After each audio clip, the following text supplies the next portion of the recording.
우리 매주일 체크표를 제출해주고 계신데 제가 이렇게 쭉 정리해서 리스팅을 합니다.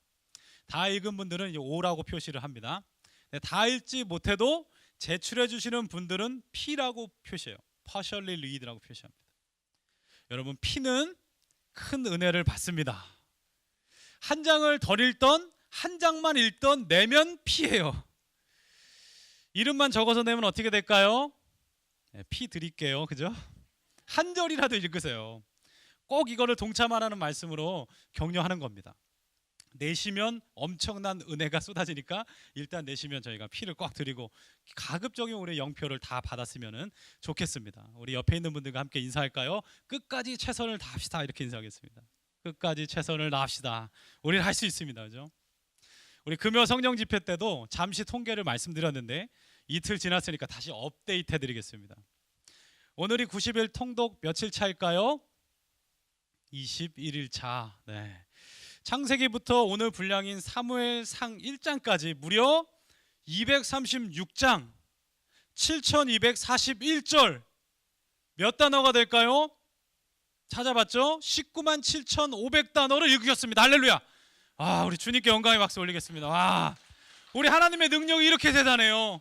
그렇게 한 절 읽기 힘들었는데 우리 마음에 소원을 주시고 통독을 해내가시는 이 하나님의 능력 순종하시길 주님의 이름으로 축복합니다. 네, 우리 사사기로 들어가서 좀 살펴보기를 원합니다. 우리가 사사기를 읽다 보면은 한 단어가 딱 떠올라요. 여러분들 어떤 단어가 떠오르셨어요? 삼손. 네. 저는요 반전이 떠올랐습니다. 반전. 왜 반전인가? 출애굽기부터 여호수아서까지, 즉 애굽의 압제에서 출애굽해서 광야를 얼마나 힘들게 지났습니까? 그리고 이제 약속의 땅으로 들어가서 야, 이제는 정말 우리 주님 잘 섬기고 잘 사겠구나 하는 마음으로 사사기를 딱 읽으면 반전이 펼쳐지기 때문입니다. 이 광야 1세대가 봤을 때는 이해가 안 가는 장면이에요.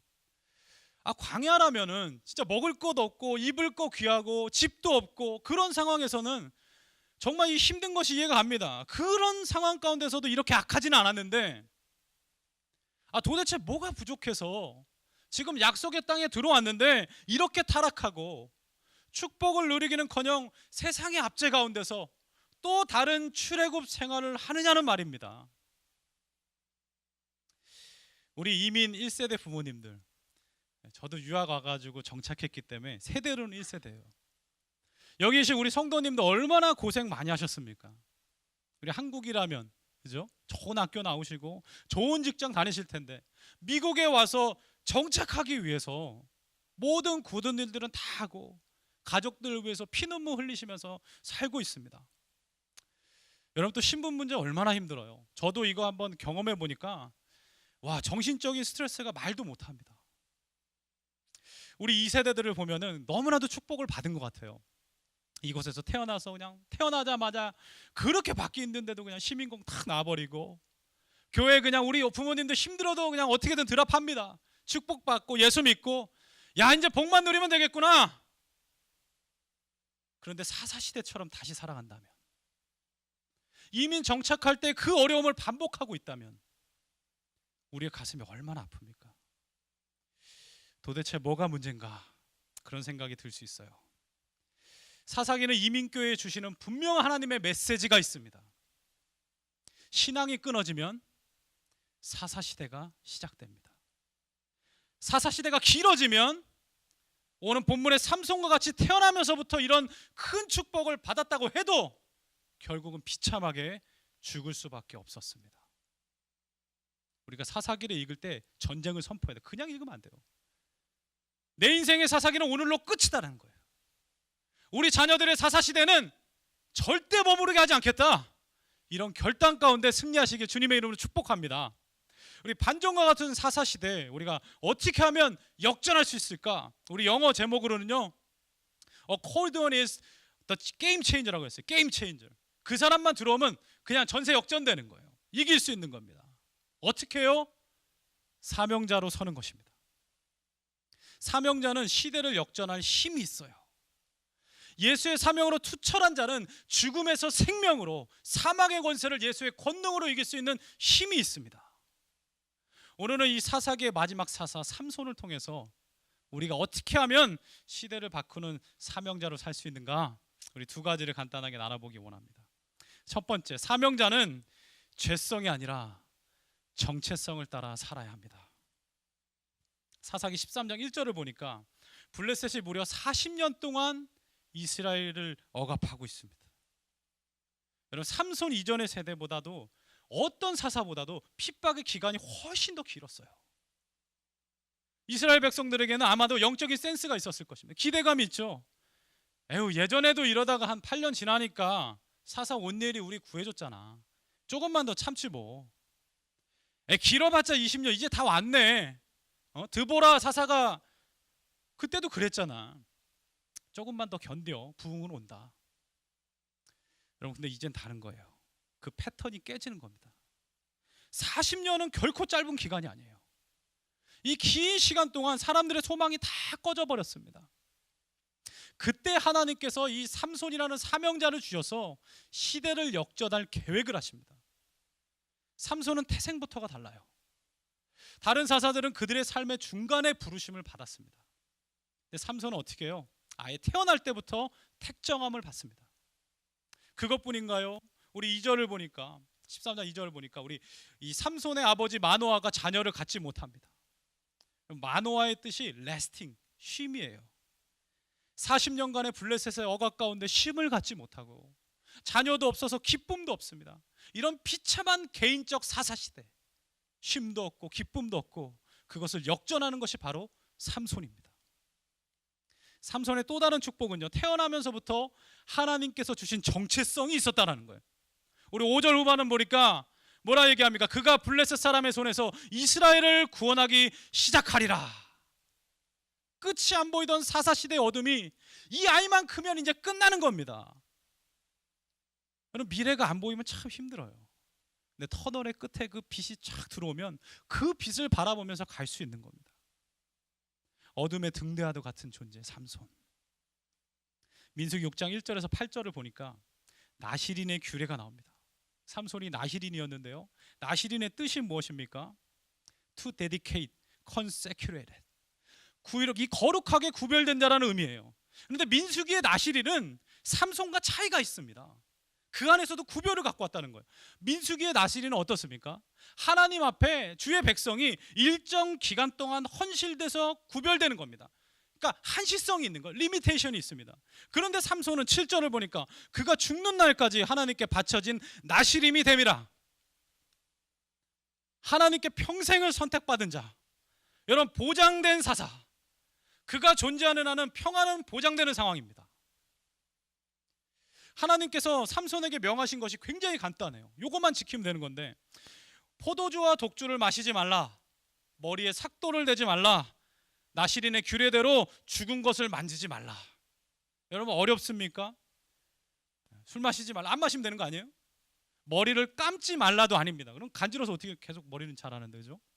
근데 이발하지 말라. 죽은 것, 그거 뭐하러 손대요? 죽은 건데. 여러분, 그의 정체성을 정확히 말해주는 겁니다. 하나님께서 너를 통해서 이스라엘을 구원할 것이니까 저 인생, 세상에 주는 유희, 당시에는 금주예요. 마시지 말라는 겁니다. 인위적으로 외모 꾸미지 말라는 거예요. 하나님께서 주신 머리털 하나라도 소중히 그냥 놔두라는 겁니다. 죄의 싹신, 죽음 상관하지 말라는 겁니다. 어떻게 보면 이스라엘을 구원하고 다스릴 사사로서는 무거운 의미가 아니에요. 당연한 겁니다. 당연한 거. 또 하나님께서 부인할 수 없는 영적인 체험을 주셨어요. 우리 아버지 마노아의 이제 아내죠. 9절을 보니까 하나님의 사자를 다시 만납니다. 아이를 낳을 것이다. 해가지고 만나서 궁금한 거예요. 당신의 이름이 무엇입니까? 물어보는데 그가 엄청난 단어를 말합니다. 18절, 내 이름은 기묘자라. 기묘자, 펠리, beyond understanding, extraordinary. 우리의 생각과 상상을 뛰어넘는 하나님의 타이틀이에요. 이런 구약으로 따지면 출애굽 때에 역사하신 하나님의 이름입니다. 신약으로 따지면 우리 성경 읽는 분들 다 아실 거예요. 이사야서 9장 6절에 뭐라 말씀하십니까? 한 아이가 우리에게서 낳고 한 아들을 우리에게 주신 바 되었는데 그의 이름은 기묘자라, 전능하신 하나님이라. 와, 신약의 예수님과 밥 먹는 메시아닉 타이틀, 지금 이 영적인 이름을 지금 들었습니다. 구약의 어떤 믿음의 조상도 삼손처럼 태어나면서부터 힘을 가진 자는 없어요. 아무리 위대한 사무엘 선지자를 할지라도 어머니의 기도로 어린 나이에 나시린으로 받쳐졌지 삼손과 같지는 않습니다. 그는요, 비교 대상이 예수님입니다. 나면서부터 천사의 계시로 백성을 구원할 자라, 본인의 의지와 상관없이 엄청난 힘을 가지고 있습니다. 일방적으로 부어진 그 은혜, 우리 13장 24절 25절 보니까 삼손에 대한 기대감이 절정에 달합니다. 그 여인이 아들을 비로소 낳음에 그의 이름을 삼손이라 하니라. 여러분, 삼손의 뜻이 무엇입니까? Like the sun. 이제 이 아이가 태어났으니까 어둠은 물러가고 빛의 세대가 오는구나. 25절, 드디어 여호와의 영이 그를 움직이기 시작하니라. 문학적인 기법만 봐도 이제 13장 넘어가면, 야, 14장에서 이제 블레셋 끝이다, 이제 새로운 세대가 열리는구나. 그리고 14장을 딱 봤는데 뭐예요? 반전. 우리 14장 1절 한번 같이 한번 읽어보겠습니다. 시작. 삼손이 딥나에 내려가서 거기서 블레셋 사람의 딸들 중에서 한 여자를 보고, 가슴이 답답하죠? 여호와의 영이 움직였는데 지금 어디를 갔어요? 블레셋에 가는 건 맞는데 거기서 뭘 합니까? 자매 구경을 하고 있습니다. 이 반전, 의도적으로 하나님께서 이 성경 구조를 통해서 반전을 말씀해 놨어요. 기드온 이후로 가장 많이 기록된 게 삼손입니다. 사사기서에서 13장의 삼손의 탄생 이후로 14장 15장은 딥나 여인을 따라다녀요. 16장 돼서는 들릴라 따라다니다가 죽습니다. 그게 삼손의 비참한 반전의 인생이에요. 여호와의 영이 움직이는데 죄성을 쫓아갑니다. 자기가 물리쳐야 될 블레셋 그 세상에 가서 자매들 구경하고, 정말 이 반전, 이 가슴 아픈 반전 말이에요.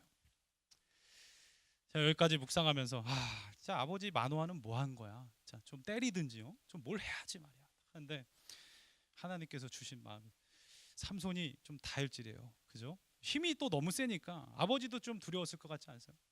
일로 와, 너 삼손 엉덩이 대! 그래가지고 탁 엎드려 뻗쳤어요. 막대기로 세게 딱 때렸는데 이 몽둥이가 뚝 부러집니다. 그래서 삼손이 딱, 왜 안 때리세요? 좀 더 세게 좀 때려주세요. 막 그러고 막 벽이 막 확 무너져 내리고 막 이러면은, 그죠? 솔직히 조금 무서운 마음이 들었을 것 같습니다. 삼손이 하나님께서 주신 정체성을 잊어버렸을 때 그가 받은 축복은 아무런 역할을 하지 못합니다. 차라리 다른 사사들처럼 부족하면 기도라도 열심히 해요. 근데 삼손은 너무 잘 알아서 문제인 거예요. 힘이 세고, 나면서부터 난 나실인이야, 나는 죽을 때까지 사사로 택정함을 받은 자야. 여러분, 이 영적 교만이 그로 하여금 사명자로 서지 못하게 했다는 것입니다. 혹시 우리 중에도 삼손과 같은 반전은 없습니까? 나는 좀 달라, 그래도 내가 누군데, 내가 신앙생활 누구 밑에서 했는데, 그런데 막상 현실을 보면 반전, 작은 죄악 하나 이기지 못하는 거예요. 세상에 나가서 딥나 여인 찾고 있지는 않습니까? 예수님의 우리의 정체성이 무엇입니까? 오늘 우리 베드로전서 2장 9절을 함께 읽어보겠습니다.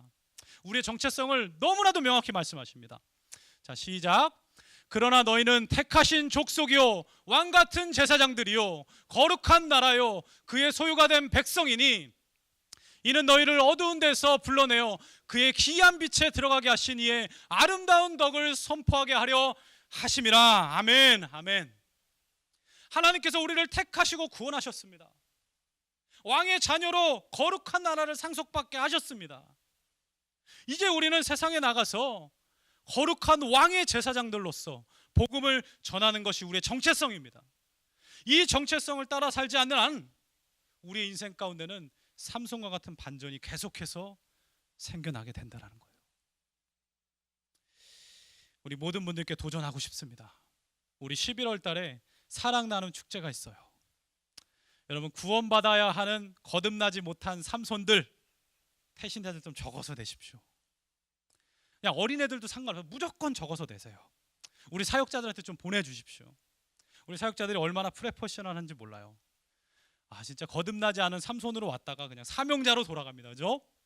우리 사랑방 춘장님들, 우리 사랑방에만 오면 사사기에 허덕이는 영혼도 사명자로 거듭날 것을 믿습니다. 아멘. 우리 시대를 역전하는 사명자, 우리 두 번째는 풍속을 거부하고 성령을 따라 살라라는 것입니다. 우리 사사기 14장을 보니까 삼손이 딥나 여인과 결혼을 합니다. 마음 안타깝죠? 세상이 정해준 풍속을 그대로 따르는 것을 볼 수가 있어요. 이 여자를 데려오는 과정이 세상의 풍속인 거예요. 1절을 보니까 블레셋에 가서 딥나 여인을 아까 보고요, 마음이 끌립니다. 5절에 어떻게 해요? 부모님을 데리고 딥나로 내려가요. 그리고 7절을 보니까 딥나 여인을 직접 만나서 마음에 든다라고 생각합니다. 그리고 결국 10절에 어떻게 합니까? 적군인 블레셋들에게 그들의 풍속을 따라서 잔치를 베풀어주는 어처구니 없는 모습을 보여줍니다. 이것을 보면 가슴이 답답한 거예요. 언제 주의 백성이 아내를 이렇게 선택했습니까? 언제 세상 사람처럼 자기 눈에 보이는 대로 마음에 든다고 결혼하나요? 기도도 안 하고 하나님의 역사도 전혀 없는데 아무렇지도 않게 평생 사명을 감당해야 되는 동반자를 세상의 기준으로 선택하고 있다는 거예요. 삼손이 결국 이 세상의 풍속을 따르다 어떻게 됩니까? 우리가 자세히 살펴볼 수는 없지만 결국은 나시린으로서 하지 말아야 할 죽은 시체 만지게 됩니다. 독주를 마시는 자리에 함께하게 됩니다.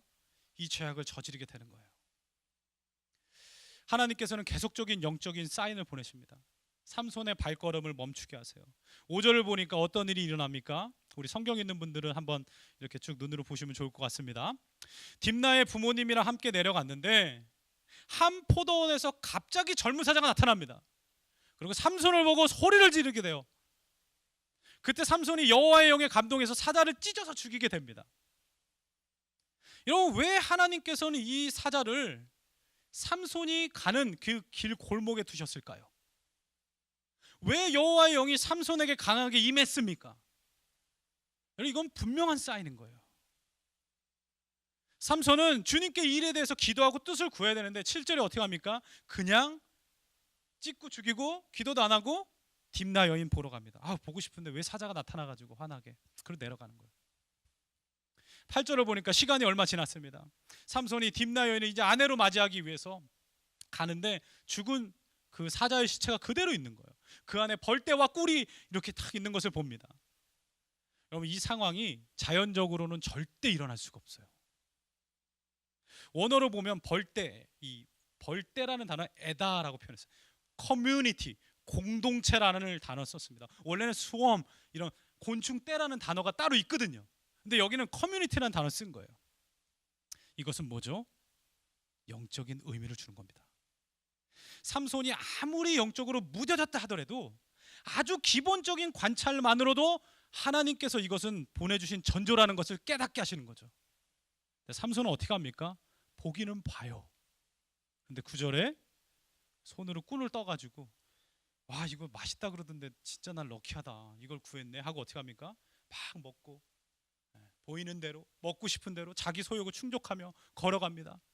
그리고 결국 부모에게도 이걸 줍니다. 죽음에서 얻은 꿀은요, 거룩하지 않은 거예요. 율법을 어기는 겁니다. 부모까지 부정하게 만드는 삼손의 모습을 볼 수가 있습니다. 하나님께서 삼손에게 깨닫게 하고 싶은 것은 무엇이었을까요? 블레셋, 이 심판의 땅에 있던 젊고 활기찬 사자, 누구 닮았어요 지금? 삼손 닮지 않았습니까? 잊지 말아야 할 그곳에 서 있는 짐승은 죽음을 당한다는 거예요. 죽은 사자 떼에 있는 벌떼, 공동체와 꿀, 뭡니까? 죽은 동물 가운데 있는 한 이렇게 귀한 꿀도 부정해서 먹을 가치가 없습니다. 삼손이 부정한 블레셋에서 어떤 선한 것도 얻을 수 없다라는 영적인 의미를 말씀하는 것입니다. 하나님께서 이렇게 성령의 감동으로 삼손의 발걸음을 계속 멈추는데 세상의 풍속은 그대로 따르면서 성령의 인도하심에 대해서는 전혀 감지하지 못하고 영안이 어두워집니다. 영안이 어두워지니까 뭐가 밝아져요? 육안이 밝아집니다. 7절의 후반을 보니까 그 여자가 삼손의 눈에 들었더라. 나 이게 원어 보면서 마음이 막 찢어지는 것 같았어요. 들었더라, 마음에 들었더라. 야샬, right. 삼손이 보기에는 사명자인 자신의 아내가 될 만한 기중에 충족되게 보였다는 거. 딥나 여인이, 블레셋 여인이. 영안이 완전히 어두워진 거죠. 하나님께서 우리에게 주시는 두려운 메시지가 무엇입니까? 예수님을 믿는데도 여전히 나의 마음 가운데 세상의 풍족을 따라요. 무슨 일 할 때 보면 그렇게 지극히 세상적인 풍속이에요. 굉장히 리저너블합니다. 그런데 하나님께 기도는 하지 않는 거예요. 여러분, 우리의 영안이 감겨 있다면 세상의 방법을 따라서 사는 것이 지혜로워 보입니다. 지금 블레셋 사람들에게 그 풍속에 따라 잔치를 베푸는 것이 굉장히 자기가 너그러워 보이는 거예요. 혹시 우리는 지금 삼손처럼 가지 말아야 할 곳 가면서, 먹지 말아야 할 그 꿀 먹으면서 하나님께서 원치 아니하는 딥나로 발걸음을 옮기고 있지는 않습니까? 사명자는요, 진짜 작은 것 하나에도 성령의 뜻을 구하는 민감함이 있어야 됩니다. 우리 예전 교회 어떤 분이 기도할 때 이렇게 기도하시더라고요. 공기 한 점도 하나님의 예배에 방해하지 않게 하옵소서. 어떻게 그런 기도가 나올까요, 여러분? 공기가 눈에 보입니까? 공기가 우리를 받아해요?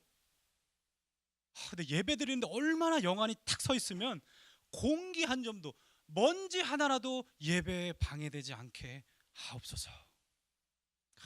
사명자는 작은 것 하나라도 민감해야 되는 거예요. 사자가 확 튀어나왔어요. 뭐야, 깜짝이야. 깜짝 놀랐네. 그리고 지나치면 안 된다는 겁니다. 소리를 지금 막 지르고 있는데, 소리 지르고 있는데 왜 저렇게 시끄럽게 소리를 지르지? 제가 이렇게 좀 하나님 앞에 물어야 되는데 그냥 시끄러워 그러고 지나가는 거예요. 이번 한 주도 하나님께서 우리 마음 가운데 성령을 통해서 계속적으로 말씀하실 것입니다. 전혀 센스하지 못한다면 우리 육체의 소욕을 따라 사는 것은 아닌지 우리 스스로 점검해 봐야 돼요. 사명자는 보는 것으로 판단하지 않습니다. 사명자는 먹고 싶다고 먹는 거 아닙니다. 사명자는 자신의 권리를 누리지 않습니다. 사명자는 사명을 위해서 모든 것을 다 포기합니다. 세상의 풍속과는 관계없습니다. 세상이 손가락질해도 하나님께서 원하시는 대로 사는 것이 바로 사명자이고, 그 사명자를 통해서 하나님은 그 세대를 변화시키십니다. 세상을 근심케 하는 세상 풍속을, 이 성령을 근심케 하는 세상 풍속을 거절하십시오. 세속의 친구들과의 관계 때문에 혹은 분위기를 맞춰줘야 하기 때문에 성령을 거부하는 것이 아니라 하나님의 뜻이 아니면 선을 그으세요. 우리 로마서 12장 2절 말씀, 너무나도 중요한 말씀인데요, 저희가 함께 읽어보도록 하겠습니다. 시작. 너희는 이 세대를 본받지 말고 오직 마음을 새롭게 함으로 변화를 받아 하나님의 선하시고 기뻐하시고 온전하신 뜻이 무엇인지 분별하도록 하라. 아멘. 여기서 여러분, 본받지 말라라는 의미는 패턴이 찍히지 말라라는 의미입니다. 세상의 패턴, 공장에서 원단 딱 넣으면 어떻게 해요? 그냥 패턴 따다다다 찍혀서 나오죠. 그렇게 찍히지 말라라는 거예요. 그리스도인은 트랜스폼, 변화시키는 자입니다. 예수의 복음을 찍는 자지 세상의 패턴을 찍히는 자가 아니라는 거예요. 우리 옆에 있는 분들 좀 격려하면서 인사할까요? 찍히지 말고 찍읍시다. 이렇게 인사하겠습니다. 찍히지 말고 찍읍시다. 그죠? 사명자는 세상을 변화시킵니다. 사명자는 가서 찍는 사람이에요. 예수의 복음으로. 찍히는 사람이 아니라. 이런 고백이 있으시길 주님의 이름으로 축복합니다. 우리 사사기를 읽으면서 주님께서 주시는 강력한 음성이 제 마음 가운데 있었어요. 왜 하나님께서는 이 마음 아픈 삼손의 이야기를 이렇게 길게 적어놨을까요? 그냥 짧게, 정말 내용 확 줄여버려, 이렇게 확 줄일 수도 있지 않을까요? 삼손은 한 명으로 족합니다. 더 이상 삼손이 있어서는 안 돼요. 사사기는 사사기로 족해요. 우리 시대는 사사 시대가 아니라 사명 시대가 되어야만 합니다. 우리 16장 21절 보니까 비참한 사명자 삼손이 서 있죠. 눈이 뽑혔습니다. 머리가 밀립니다. 놋줄에 매여 있습니다. 세상 사람들의 유의를 위해서 맷돌을 굴리는 비참한 사명자의 모습을 보고 있습니다. 정말 마음 아픈 게 뭐예요? 삼손이 이제서야 사명을 깨닫고 하나님께 회개한다는 거예요. 그 전에 회개하고 기도하면 얼마나 좋아요. 지금 자신의 죽음의 순간 앞에서 이 기도라는데 28절을 보니까 뭐라 얘기합니까? 주 여호와여 구하옵나니 나를 생각하옵소서. 이번만 나를 강하게 하사 원수를 단번에 갚게 하옵소서. 기둥을 무너뜨림으로 자기가 그 안에서 그냥 같이 죽게 되고 말아요. 세상의 모든 유익을 다 즐기다가 마지막 그 죽음의 순간에서 아무것도 할 수 없을 때 하나님 앞에 간구해서 딱 한 번 사용받고 하나님 앞에 돌아가는 인생이 아니라 주님께 구원받은 그 순간부터 사명자로 살면 얼마나 좋습니까? 삼손은 한 명이면 족합니다. 우리 본문을 어떻게 우리에게 적용할 수 있을까요? 먼저 우리는 삼손을 능가하는 사명자들이라는 거예요. 와, 놀랍죠? 삼손은 태에서부터 택함을 받았다면 우리는 언제 택정함을 받았습니까? 에베소서 1장 4절은 뭐라 그래요? 하나님께서 창세전에 우리를 택하셨다라고 말씀하고 있습니다. 창세전에, 창세전. 삼손이 이스라엘이라는 나라의 한 이 구원을 맡은 사명자라면 우리는 누구입니까? 온 세상의 구원을 위해서 복음을 전하는 사명자들입니다. 삼손이 여호와의 영이 임할 때 초인적인 힘을 발휘했다면 우리는 사도행전 1장 8절처럼 성령이 내주하고 이 권능을 받은 상태가 유지가 됩니다. 삼손이 구약의 나실이라면 우리는 신약의 크리스천, 예수 믿는 자들로 평생을 헌신한 사명자들이에요. 우리가 이렇게 큰 축복을 받고도 삼손처럼 아직도 죄성을 따라서 세상의 풍속 가운데 휘말리고 있다면 우리의 끝은 삼손과 다를 바가 전혀 없습니다. 오늘 이 시간에 하나님 앞에서 삼손의 모습을 회개하기 원합니다. 이제는 사명자로 서시는 거예요. 이 시대를 역전할 힘, 그 힘으로 하나님 일어나겠습니다. 그런 사명자가 되시길 예수님의 이름으로 축복합니다. 우리 함께 기도하겠습니다.